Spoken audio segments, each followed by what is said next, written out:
എല്ലാവർക്കും എൻ്റെ ഭാഗത്ത് നിന്ന് ഹാപ്പി ക്രിസ്മസ്. ഇതുപോലെ തന്നെ എന്നും ചിരിച്ചുകൊണ്ട് മുന്നോട്ട് പോവുക, ലൈഫിൽ ഹാപ്പി ആയിരിക്കാൻ വേണ്ടി ഞാൻ വിഷ് ചെയ്യുന്നുണ്ട്. ഈ സ്വീറ്റ്സിലൊരു പ്രത്യേകത ഉണ്ടോ എന്താണെന്നറിയോ? രാവിലെ ബെല്ലടിച്ചിട്ട് അവർ ചിരിമുഖത്തോടെ നമുക്ക് തരുന്ന അവർ സ്വീറ്റ്സ് ഉണ്ടല്ലോ. ലേബേഴ്സ് സ്വീറ്റ്സ് തന്നിട്ടുണ്ട്. ഇതൊരു റൈസ് ബോളാണ്. അപ്പോൾ ഇതിൻ്റെ ഇത് അവർ വീട്ടിൽ തന്നെ ഉണ്ടാക്കിയതാണ് കേട്ടോ. അപ്പോൾ ഇതിൻ്റെ റെസിപ്റ്റ്സ് എനിക്ക് എങ്ങനെ ഉണ്ടാക്കുന്നതെന്ന് പറഞ്ഞു തരണം കേട്ടോ.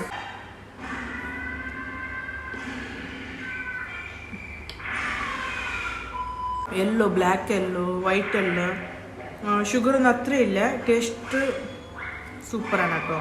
ഇന്നുള്ളത് പ്ലം കേക്കാണ്. എന്തുകൊണ്ടറിയോ ഈ സ്വീറ്റ്സ് ഞാൻ ഇങ്ങനെയുമായി ഷെയർ ചെയ്തത്?